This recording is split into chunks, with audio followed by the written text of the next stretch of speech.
In this lecture, we will see details on shortcut menu. I'm in blank workbook. Let's click in any cell.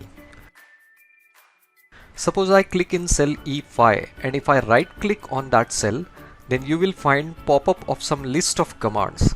This list itself is nothing but shortcut menu. Now what this shortcut menu is all about? Shortcut menu is collection of list of commands related to your selection on which you can work quickly.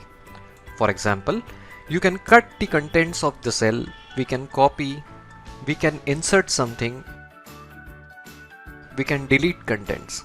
So whatever we can do related to selected cell, we can do quickly using commands in this shortcut menu.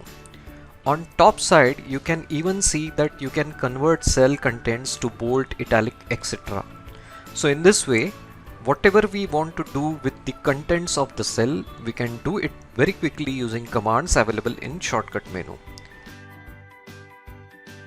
In short, we have many commands in our ribbon above, but commands which are relevant to selected cell are getting displayed in shortcut menu for quick action. We have to understand one point here. This shortcut menu changes with relevance to our selection point. In this case, I have selected particular cell and hence shortcut menu is showing commands related to cell operation.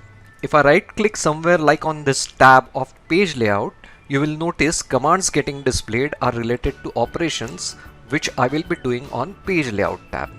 In similar way, suppose I right click on column header M, then shortcut menu will display different commands which are related to operations that I may be performing on entire column M. In this way, in Excel, shortcut menu is available for you to quickly apply relevant commands to your selection and perform operations. Shortcut menu is also known by one more name called as contextual menu. So shortcut menu or contextual menu is provided in Excel to quickly apply relevant commands to your selection by right clicking on particular selection.